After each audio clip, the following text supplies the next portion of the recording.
بسم اللہ الرحمن الرحیم۔ تو تقریباً 30 کے قریب 29-30 فروق کل میں نے آپ کو بتائے تھے اشاعرہ اور معتزلہ کے مذاہب کے بیچ۔ تو مزید فروق بھی ہیں۔ ویسے تو میں نے آپ کو بتایا کہ اشاعرہ اور جو فلاسفہ ہیں ان کے بیچ جو ہے یہ تقریباً 40-50 جو ہم نے فروق بیان کیے، ان کے علاوہ بھی فروق ہیں، لیکن ہماری گفتگو زیادہ جو ہمارے علماء تھے علم کلام والے، ان کی زیادہ بحث چونکہ معتزلہ سے ہوتی رہی، اس لیے جب آپ گفتگو جس سے زیادہ کرتے ہیں تو فروق بھی آپ کی اور اس کی گفتگو میں جو فرق ہوتا ہے وہ بھی زیادہ واضح ہوتا ہے۔ کچھ لوگ ہیں ان سے آپ کی کبھی گفتگو ہی نہیں ہوئی، آپ کو اندازہ ہی نہیں ہوتا کہ وہ کیا کہنا چاہ رہے ہیں، ان کا اس مسئلے میں موقف کیا ہے، ان کا نظریہ کیا ہے، ٹھیک ہے۔ تو بہرحال ان کے ہاں جو فروق ہیں، یہ مزید کچھ فروق اشاعرہ کے ہاں جو ہے نا، اشاعرہ کے نزدیک ذات باری تعالیٰ مالک جل وعلا کے لیے جائز ہے کہ بغیر کسی جرم سابق کے یا ثواب لاحق کے بندوں کو تکلیف دے، عذاب دے، ممتنع نہیں ہے۔ سمجھ رہے بات کو؟ یعنی انہوں نے جرم نہیں کیا اور وہ انہیں گرفتار عذاب کرے تو اس کے لیے جائز ہے۔ گرفتار عذاب ہوتا ہے، کوئی شخص تکلیف ہوتی ہے تو بعد میں اس کو اجر ملتا ہے، تو ثواب لاحق کا مطلب یہ ہے۔ تو ثواب لاحق کے بغیر اس کو بھی اگر گرفتار عذاب کرتا ہے تو مالک کیا کر سکتا ہے، اس کے لیے جائز ہے۔ کرتا ہے نہیں کرتا ایک الگ بات ہے، لیکن جائز ہے اس کے لیے۔ بات ہے ہی ذہن میں۔ تو ہم چونکہ ابھی دلائل کی طرف نہیں جا رہے، یہ بات ذہن میں رکھ لیں کہ اصل بات یہ کہ وہ خالق ہے، وہ مالک ہے، آپ سمجھیں بات کو۔ بات یہ کہ اس نے آپ کو پابند بنایا کس چیز کا؟ شکر کا، اور اس کے شکر کا حق کوئی ادا نہیں کر سکتا۔ تو چونکہ شکر کا حق کوئی ادا نہیں کر سکتا، تو اب اس کوتاہی پر اگر وہ کسی کو اٹھا کے جہنم میں ڈالے تو ظلم بنا؟ کوئی ظلم نہیں ہے، بظاہر جرم نہیں ہے نا، لیکن در حقیقت کیا ہے؟ وہ کوتاہی موجود ہے۔ تو اس لیے وہ اگر کسی کو اٹھا کے جہنم میں ڈالے تو اس کی طرف سے کوئی ظلم نہیں ہے۔ بات ہے ذہن میں۔ اور ویسے بھی بندے اس کی مخلوق ہیں، جب بندے اس کی مخلوق ہیں، یہ ساری کی ساری اس کی مخلوق ہے، مملوک ہے، اپنی مخلوق اور مملوک کے ساتھ کوئی کہے گا جی یہ صفحہ اگر میرا ہو، اب میں اس کو اپنی مرضی سے، میرے دل کر رہا ہے اس کو پھاڑ کے میں آگ میں ڈال دوں، تو کیا اس کو پھاڑ کے آگ میں ڈالنا ظلم بنے گا؟ جی مملوک ہے میرا، اس کے ساتھ مجھے جو ہے نا وہ اپنی مرضی کرنے کا اختیار ہے، تو میرا جو مملوک ہے یہ تو مملوک ہے ہی نہیں در حقیقت، ظاہری طور پر نام کا مملوک ہے، ورنہ ساری کائنات جو مملوک ہے ذات باری تعالیٰ کی۔ سمجھے بات کو؟ تو بہرحال پھر بھی بات دلیل کی طرف چلے گی، تو ہم دلائل کی طرف نہیں جا رہے۔ تو اشاعرہ کا موقف ہے کہ مالک جل وعلا کے لیے جائز ہے کہ بغیر کسی جرم سابق یا ثواب لاحق کے مخلوق کو ایلام یا تعذیب فرمائے، جبکہ معتزلہ کہتے ہیں مالک جل وعلا کے لیے جائز نہیں کہ کسی جرم سابق یا ثواب لاحق۔ میں نے ثواب لاحق کی وضاحت کر دی ہے کہ بھئی اصل میں ابھی تکلیف ہوئی، پہلے گناہ نہیں تھا، لیکن اس پہ آگے چل کے اجر، ٹھیک ہے۔ جرم سابق یا ثواب لاحق کے مخلوق کو ایلام و تعذیب فرمائے، یہ رب کے لیے جائز نہیں معتزلہ کے نزدیک۔ ذہن میں رکھیں ایک اختلاف ہے عقد امامت کے بارے میں۔ اشاعرہ کہتے ہیں کہ عقد امامت سے مراد امامت کبریٰ ہے، امامت صغریٰ مسجد اور نماز کی امامت مراد نہیں ہے۔ امامت کبریٰ کے لیے ایک شخص ہو جو صاحب رائے ہو اور مشہور ہو، گواہوں کی موجودگی میں ایک آدمی بیعت کر لیتا ہے جس شخص کی، تو اب یہ عقد امامت کے لیے یہ کافی ہے، برخلاف کس کے؟ معتزلہ کے۔ وہ کہتے ہیں کم از کم 5 ایسے لوگوں کی بیعت ضروری ہے جن میں سے ہر ایک لائق امامت ہو۔ امامت سے مراد امامت کبریٰ ہے، تو جو ہے۔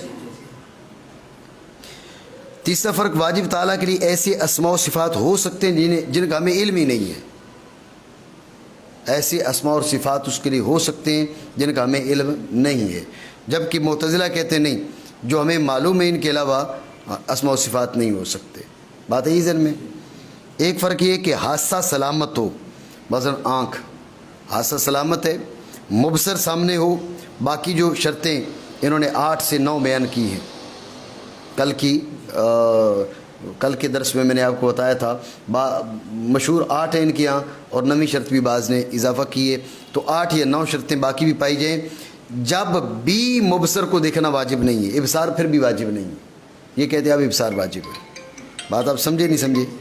اب ابصار واجب ہے، تو جو ہے ہمارے یہاں ابصار واجب نہیں ہے، ان کے یہاں بھی ابصار واجب ہے، جبکہ حادثہ سلامت ہو، مبصر موجود ہو اور باقی شرطیں پائی جائیں۔ ہم کہتے ہیں سامنے پہاڑ کھڑا ہو اور نظر نہ آئے، یہ ہو سکتا ہے، اس لیے کہ جو ابصار کی تخلیق ہے وہ رب کریم جل وعلا کی طرف سے، رب کریم تخلیق نہ فرمائے تو یہ ہو سکتا ہے۔ بات ہے یہ ذہن میں؟ اچھا، صاحب نظر و استدلال کس کو کہتے ہیں؟ اشاعرہ کہتے ہیں جو شخص اصول دینیہ کے ہر مسئلہ کی دلیل عقلی پر بنیاد رکھے، یعنی ہر مسئلہ کی دلیل عقلی، ہر مسئلہ کو دلیل عقلی کے ذریعے جانے، ہر مسئلہ جو اس کی نظر میں ہے، اس کے علم میں ہے، وہ اس کی نظر میں دلیل عقلی پر مبنی ہو، ٹھیک ہے؟ اس کے بعد وہ لوگوں سے بحث و تمہیز نہیں کر سکتا، اسے تعبیر بھی نہیں کر سکتا، جب بھی وہ صاحب نظر و استدلال کہلائے گا۔ بات ہے ہی ذہن میں؟ اشاعرہ کے ہاں وہ شخص صاحب نظر و استدلال ہے، محض اتنا کافی ہے کہ ہر مسئلہ کی جو بنیاد ہے وہ دلیل عقلی پہ رکھے، تو جو ہے یہ صاحب نظر و استدلال ہے۔ آگے تعبیر پر قدرت اور اس کو جو مقابلہ خصم ہے، یہ بات ضروری نہیں ہے۔ بات ہے ہی ذہن میں؟ یہ کیا کہا؟ یہ اشاعرہ کی رائے ہے، لیکن ذہن میں رکھیں معتزلہ کے ہاں یہ صاحب نظر و استدلال نہیں ہے۔ یہ کون ہے؟ یہ مقلد ہے۔ صاحب نظر و استدلال کون ہے؟ صاحب نظر و استدلال وہ ہے کہ جو ہر مسئلہ کی بنیاد وہ دلیل عقلی پہ رکھے، اس کے ساتھ جو مقابل ہے، جو خصم ہے، اس کے ساتھ معارضہ کی بھی صلاحیت رکھے، شبہات کو دفع کر سکے۔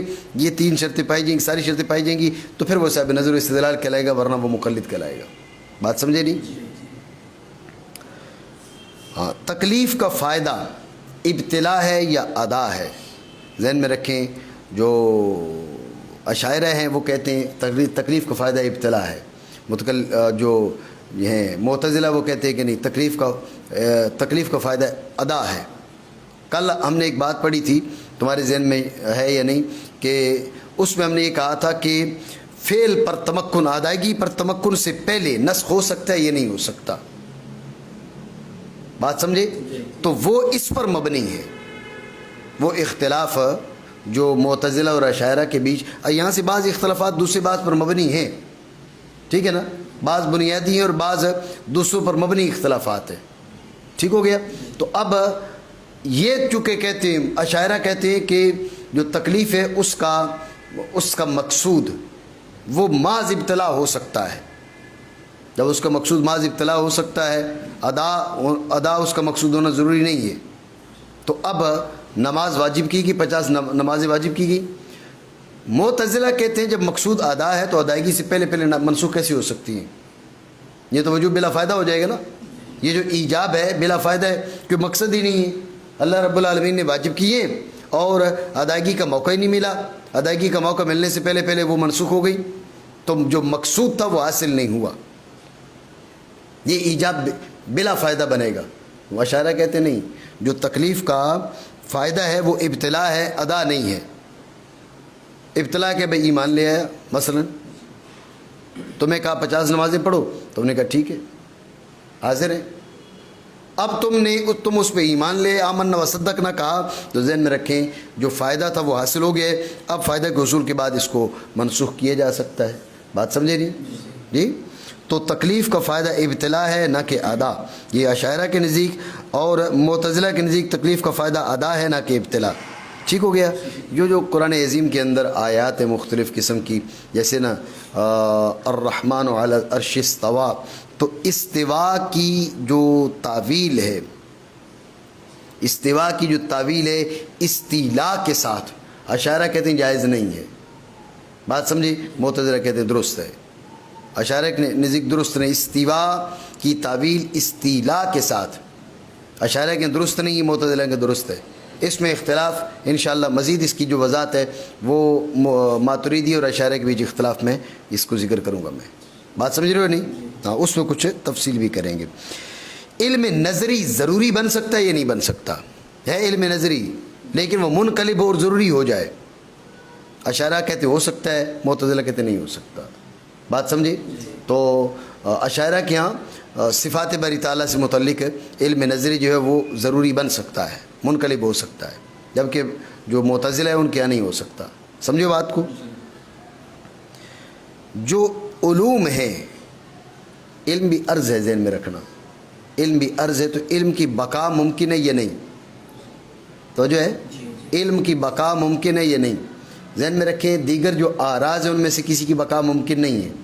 تو اشاعرہ کہتے ہیں جیسے دیگر آراز کی بقا ممکن نہیں ہے، ایسی علوم کی بقا ممکن نہیں ہے.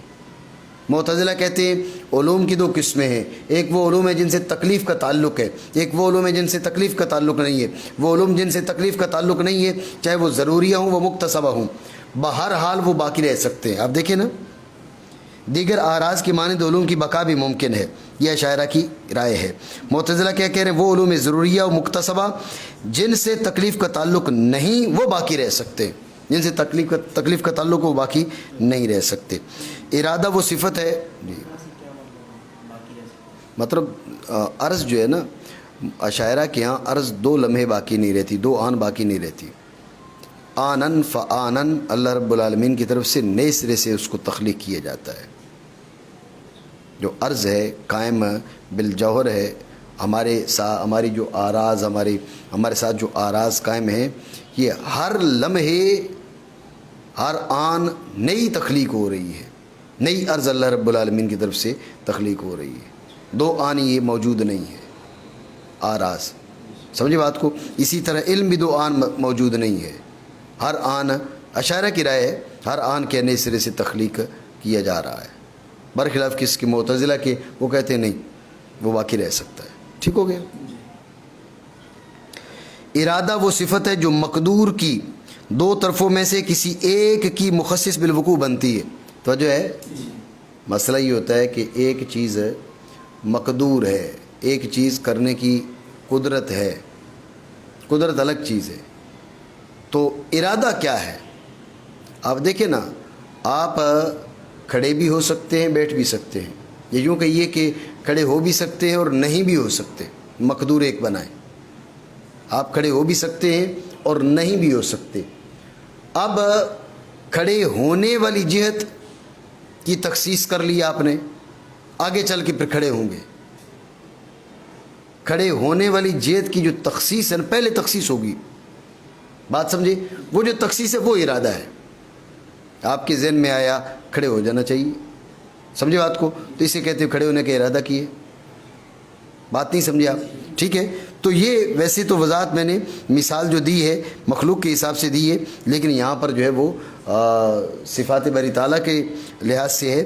دیکھیں، ارادہ وہ صفت ہے جو مقدور کی 2 طرفوں میں سے کسی ایک کی مخصص بالوقوع بنتی ہے. اس کو واقع کرنے کے بارے میں اس کی مخصص بنتی ہے کہ ابھی اس کا قیام واقع ہونا چاہیے یا قیام کا عدم واقع ہونا چاہیے، وجود ہو یا عدم ہو. 2 طرفیں، ایک طرف وجود ایک طرف عدم. تو طرف عدم کی مخصص ہے، طرف وجود کی مخصص ہے. پھر آپ کے ذہن میں شاید ہے یا نہیں، وہاں پر میں نے آپ کو بتایا تھا کہ جو ہے وہ اس کے اندر ام البراہین کے اندر میں نے آپ کو بتایا تھا کہ وہ 6 امور ہیں جن کی تخصیص کی جاتی ہے ارادہ کے ذریعے.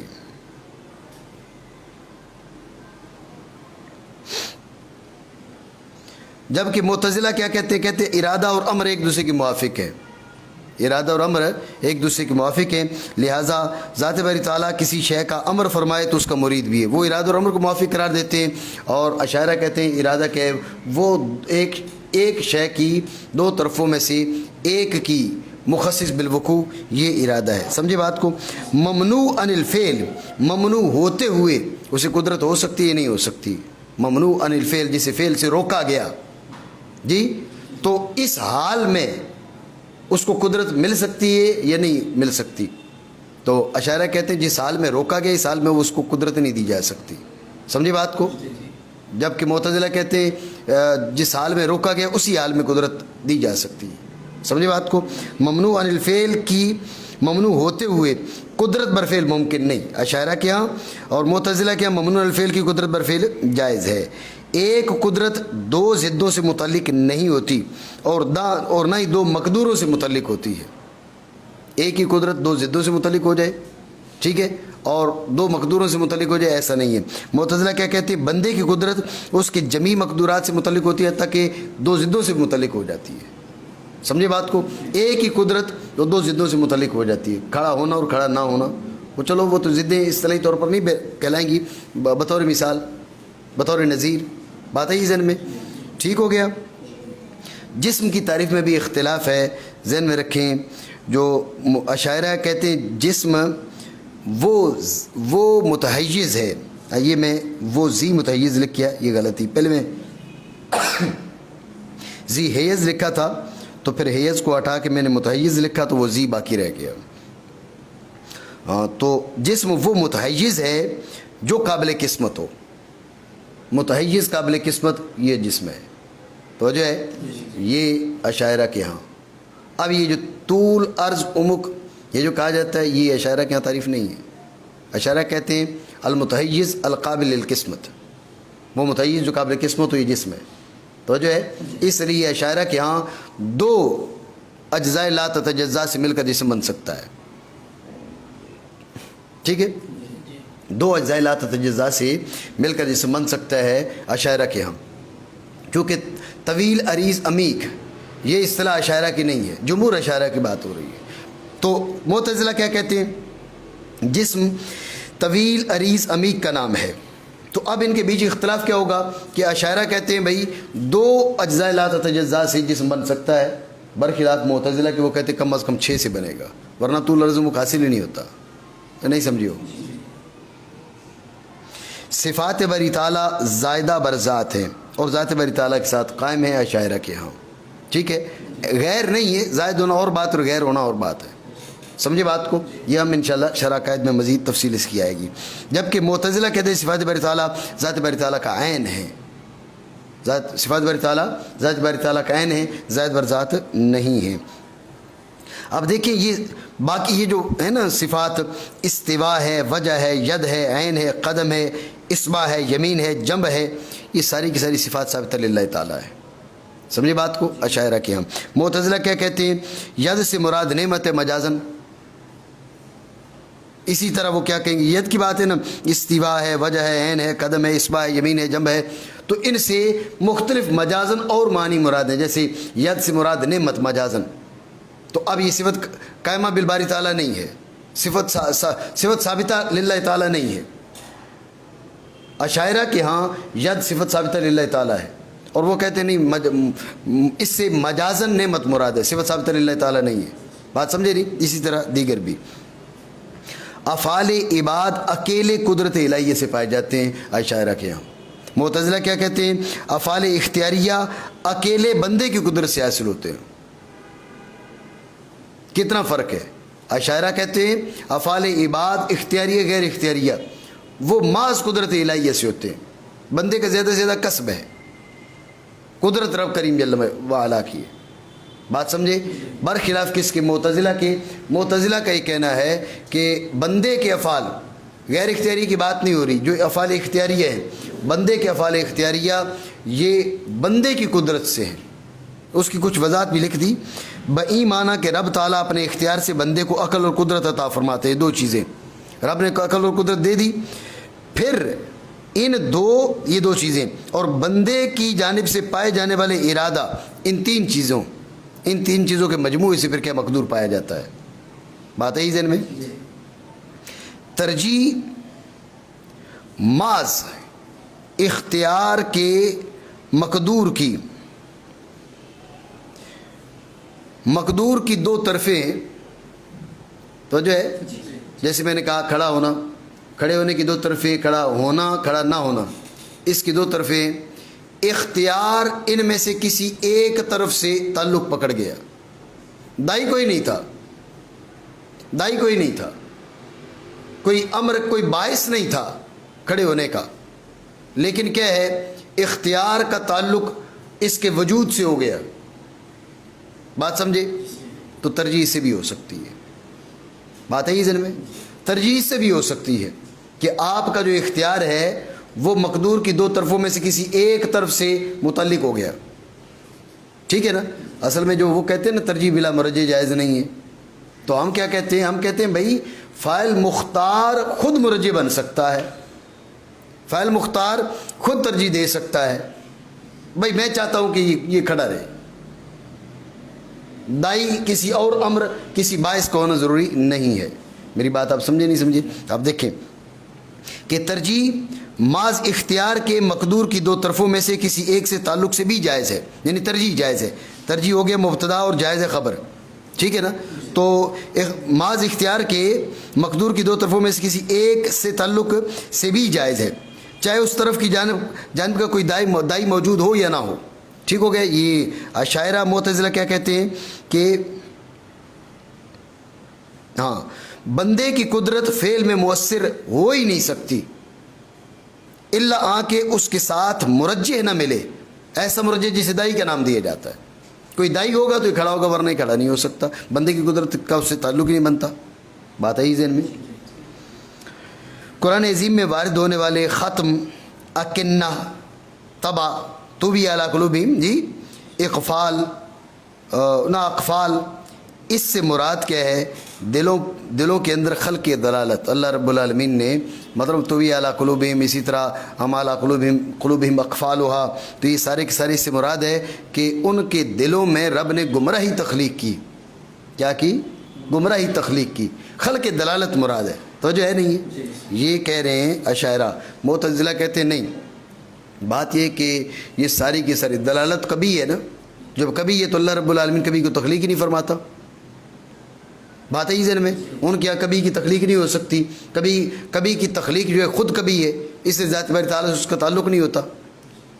اس سے وہ ان کی کچھ اور توجیہات کرتے ہیں. یہ دیکھیں نا, یہ لکھا ہے کہ بندے کی قدرت نہیں. قرآن عظیم میں وارد ہونے والے ختم, اکنہ, طبع, اقفال سے مراد خلق دلالت نہیں, کیونکہ خلق دلال کبھی ہے جس کی نسبت ذات باری تعالیٰ کی طرف نہیں کی جا سکتی. کچھ اور توجیہات پھر یہ کریں گے. بات ہے یہ ذہن میں نہیں ہے. ٹھیک ہے. توفیق کے معنی قدرت بر طاعت کی تخلیق کے ہے. توفیق کا معنی ہے طاعت پر قدرت عطا فرمانا. اور یہ کیا کہتے ہیں؟ توفیق و ہدایت کے معنی کیا ہے؟ ایمان و طاعت کی طرف دعوت. دعوت یہ توفیق ہے, بلانا توفیق ہے. بات سمجھے؟ اور اشاعرہ کہتے ہیں نہیں, اس پہ طاعت پہ قدرت دینا تخلیق ہے. فرق سمجھے نہیں سمجھے؟ ٹھیک ہو گیا.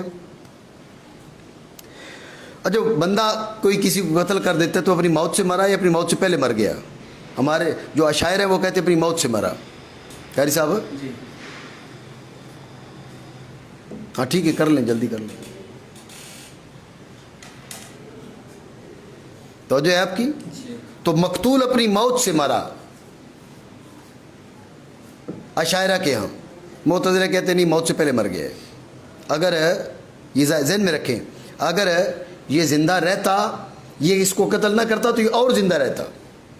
یہ مطلب ہے ان کا. بات ہے یہ ذہن میں.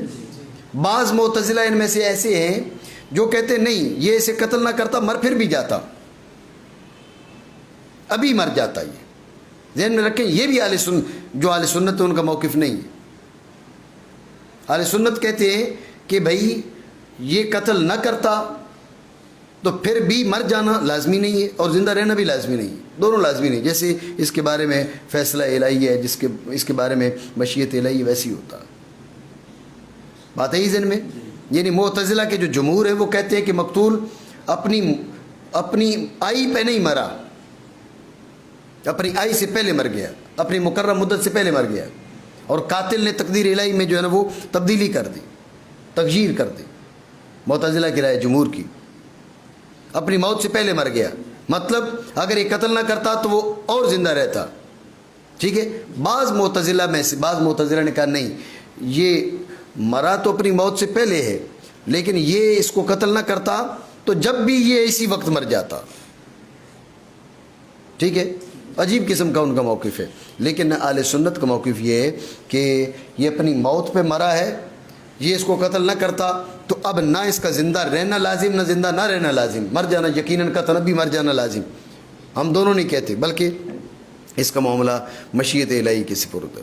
بات ہے ذہن میں. تو کیا مقتول کی موت اسی مدت پہ ہے جو اس کے لیے مقرر کی گئی تھی؟ اشاعرہ کے ہاں مقتول کی موت فعل قاتل سے متولد ہے. اگر اس کو قتل نہ کیا جاتا تو وہ اپنی مقرر مدت تک جیتا. ٹھیک ہو گیا. بندے کو جو بھی ملتا ہے اور اسے وہ کھا لیتا ہے وہ سارے کا سارا رزق ہے, چاہے حلال ہو یا حرام ہو. قاری صاحب جی. اور معتزلہ کہتے ہیں رزق حلال جو ہے یہ رزق ہے, جو حرام ہے یہ رزق نہیں ہے. سمجھے بات کو. کبھی وہ یوں کہتے ہیں کہ جس سے انتفاع منع نہیں وہ رزق ہے, تو حرام سے تو انتفاع منع ہے, اس سے وہ کہتے ہیں وہ رزق نہیں. وجہ ہے دلائل یہاں پر نہیں ہم دینا چاہیں گے, اس میں شرع عقائد میں کچھ مسائل پر دلائل بھی آئیں گے. شرع شریف کے وارد ہونے سے پہلے جو افعال ہیں کسی فعل کے ساتھ کا کوئی حکم نہیں ہے. سمجھے, نہ حرام ہے, نہ مکروہ ہے, نہ واجب ہے, نہ مندوب ہے, نہ مباح ہے. سمجھے بات کو. شرع شریف کے نزول سے پہلے کسی فعل کی کوئی صفت نہیں ہے. بات سمجھے. احکام خمسہ میں سے کوئی حکم ان پر نہیں لگتا, برخلاف کس کے؟ معتزلہ کے.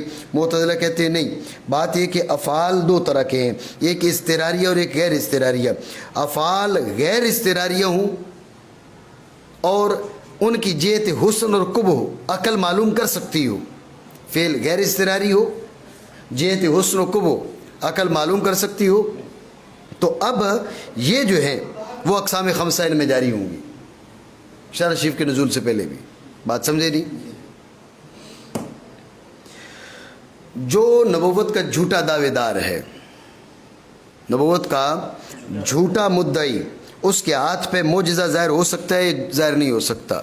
اشاعرہ کہتے ہیں عقلاً جائز ہے, لیکن امور عادیہ کے لحاظ سے وہ منتفی ہے. عذر عقل جائز ہے, ایسا ممکن ہے کہ اس کے ہاتھ پہ معجزہ ظاہر ہو, توجہ ہے, لیکن عادت الہیہ یہ ہے کہ نہیں ہوگا. کیوں؟ اگر اس کے ہاتھ پہ معجزہ ظاہر ہو گیا تو اب سچ اور جھوٹ میں, حق اور باطل میں فرق کیسے ہوگا, پہچان کیسے ہوگی؟ اس لیے عادت الہیہ جاری ہے. یہاں پر یوں کہا جائے گا عادت الہیہ جاری ہے کہ وہ کرتا ہے, جب جھوٹا ہوتا ہے مدعی نبوت, اس کے ہاتھ پہ اللہ رب العالمین اظہار معجزہ نہیں فرماتا. عقلاً گو عقلاً جائز ہے. بات سمجھے نہیں سمجھی؟ یہ اشاعرہ کی رائے ہے. معتزلہ کیا کہتے ہیں؟ معتزلہ کہتے ہیں تحت قدرت ہے, تحت قدرت ہے, لیکن ذہن میں رکھیں حکمت کے منافی ہے. یعنی کبھی ہے اور کبھی جو ہے ان کا ذات باری تعالیٰ سے تعلق نہیں ہوتا. بات سمجھے؟ تو لہٰذا وہ نہیں پائے جا سکتے. جیسے باقی قبائح جو ہے ان کا تعلق ذات باری تعالیٰ سے نہیں ہوتا, یہاں پر بھی ذات باری تعالیٰ سے ان کا تعلق نہیں ہوگا. دیکھیں جھوٹے مدعی نبوت کے ہاتھ پر معجزہ کی تخلیق مقدور باری تعالیٰ ہے, لیکن حکمت الہی میں ممتنع ہونے کے باعث دیگر قبائح کی طرح ذات باری تعالیٰ سے اس کا صدور ممتنع ہے. بات سمجھے؟ اچھا, یہ معجزہ کی صدق پر دلالت عقلیہ نہیں عادیہ ہے. یہ اس کے مقابلے میں ان کا نہیں لکھ سکا میں, معتزلہ کا, ان کی رائے ہے کہ دلالت عقلیہ عادیہ نہیں ہے. بات ہے یہ ذہن میں. اچھا, رسول اللہ صلی اللہ تعالی علیہ وسلم کا عمل بالاجتہاد اور عمل بالرائے, یعنی جسے ہم کہتے ہیں انبیاء کرام علیہ الصلوۃ والسلام کا اجتہاد کرنا اور عمل بالرائے, یہ ممکن ہے, یہ ممکن نہیں ہے. اشاعرہ کے یہاں ممکن ہے, معتزلہ کے یہاں ممکن نہیں ہے. بات ہے ذہن میں. اس کے بعد جو مسئلہ خطا اجتہادی کا, وہ آپ کے سامنے کئی بار بیان ہوا ہے کہ گو اس میں اختلاف ہے, اہل سنتی کا اختلاف ہے, ذہن میں رکھیں.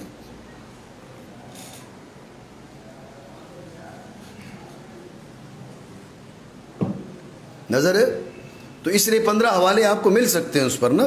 تو اہل سنت ہی کا اختلاف ہے, لیکن جو منصب نبوت کی زیادہ مناسب ہے, جس پہ نسبتاً مضبوط دلائل قائم ہیں, ہمارے متاخرین اکابر کا جو مختار ترین ہے وہ یہ ہے کہ انبیاء کرام علی نبینا علیہم الصلوۃ والسلام خطا اجتہادی سے منزہ ہے, مبرہ ہے.